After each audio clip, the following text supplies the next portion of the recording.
Okay. So this is a finished product, and I figured we should start with that one. But before Gretchen starts talking, I'm going to share this picture that Stan and Sandra sent. And they actually took this in Australia. And it, of course, is the Pie restaurant. But I thought it was just very clever.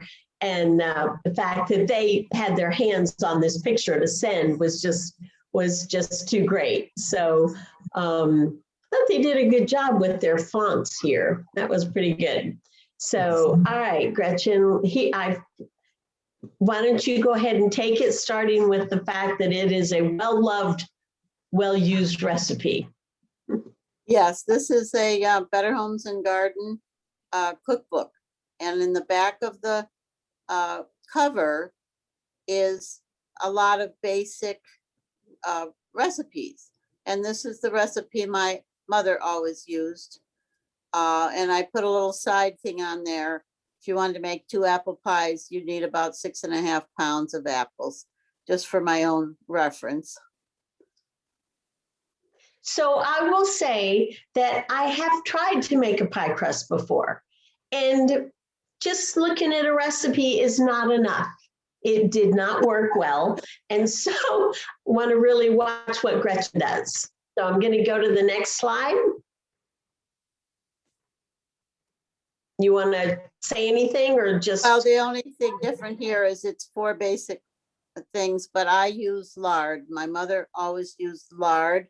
Many people think it's not digestible, but that's doesn't matter to me. I like the flavor. And it's salt, flour, ice water, and lard. That's what I use. And ice water's in this little shaker. Right. And Gretchen will explain that.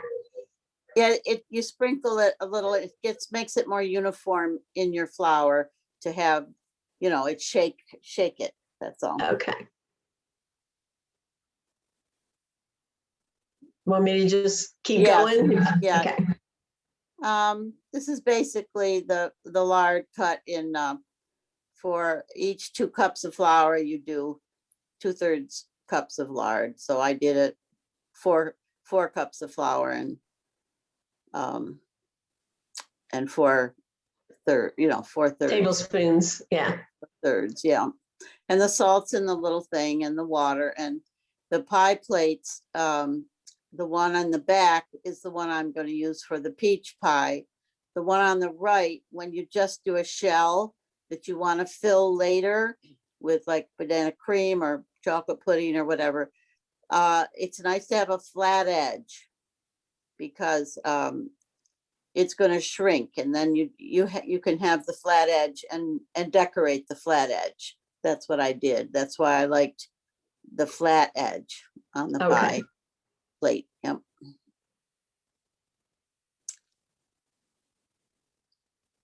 This is, I work it in with the pie cutter as much as I can. And then I do it with my hands, as it'll show here.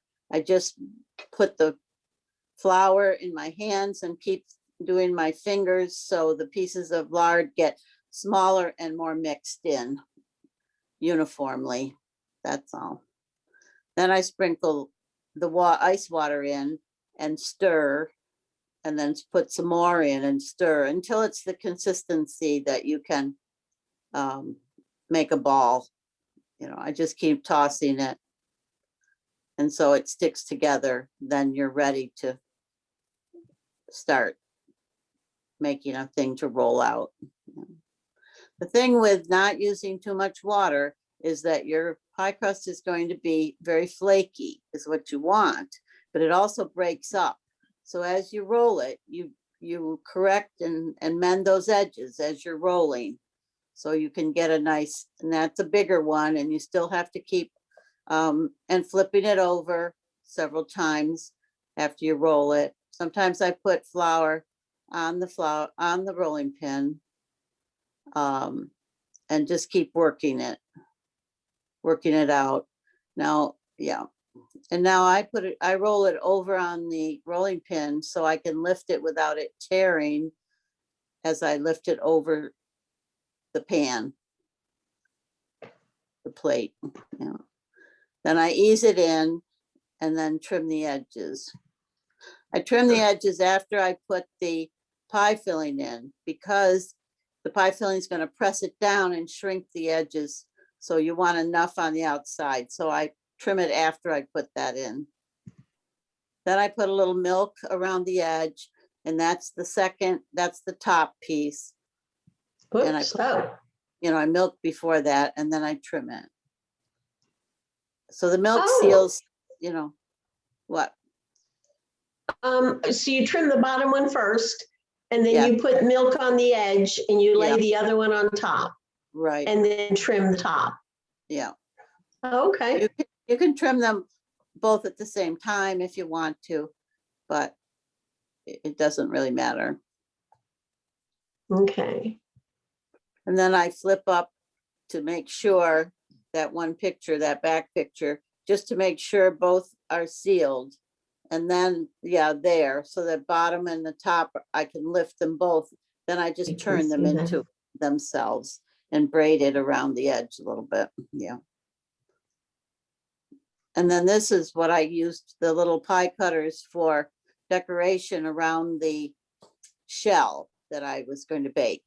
Now here, there wasn't enough flour underneath, so I used the knife very gently to loosen it underneath without tearing it, because I didn't have enough flour. And then I put a little more flour on there and on top to make it a little bit bigger.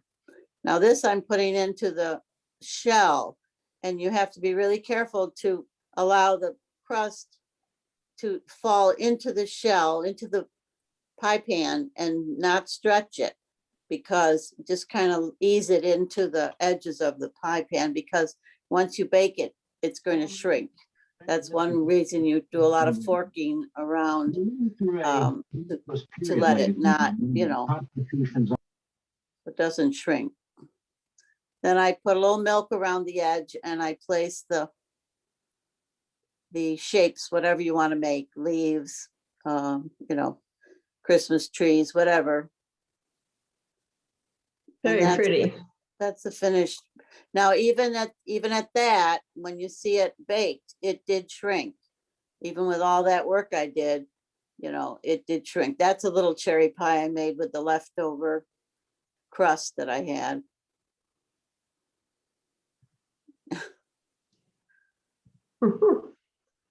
And she gave this to her grand nephew or something, who Yes. took his 6-year-old who took all the pictures for her.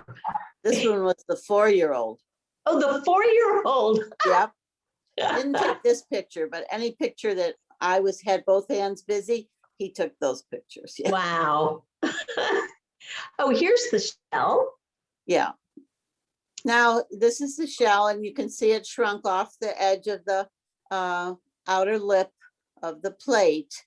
But so when you put your pie filling in there, custard, chocolate pie, whatever, it's going to cover up a little bit of your decoration, but it's okay. Okay.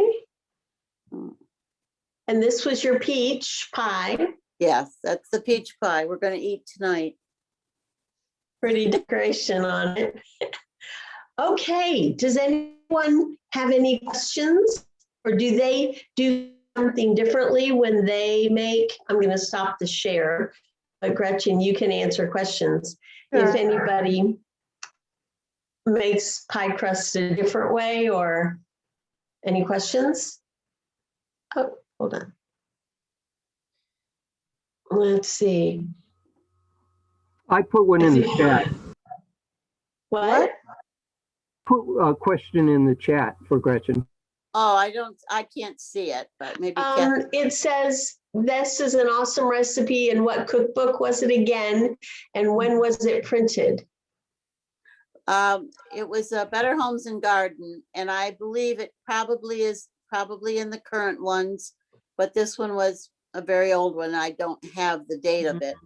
My mother used to use Better Homes and Garden. I mean, Betty Crocker, but they're very similar. But the one I have is Better Homes and Garden. And I'm we'll not- post this on the blog. Yes, well, I'll get you the year a bit if you want. I'm glad you Okay. did this. This is like my mother's recipe, and I've been looking for a recipe. You don't have to chill. You just throw it together, throw it on the board, roll it out, you're done. Yeah, Everything Thank in you. recipe books say, chill, do this, do that. And then it's like, I just hollered down the hall, this is my mom's recipe, and she's been Yeah. gone 30 years. But she put, and I've tried different things, and my brother says, you know, Ma always put a little sugar in it. She always put a pinch of sugar in the dough. mm-hmm. So just add a little sugar. Oh, Yeah. that's Right. nice. That's why I was wondering what the age that the book was printed, because that reminds me of some of the recipes I can remember that even my grandmother made. And she had I think maybe you remember the organization called the Grange. Oh, My yes. grandparents were farmers. They were members of the Grange, and she would usually have an old Grange cookbook. And that Yeah. was created by various farm families or wives, and they were awesome cooks. Yeah.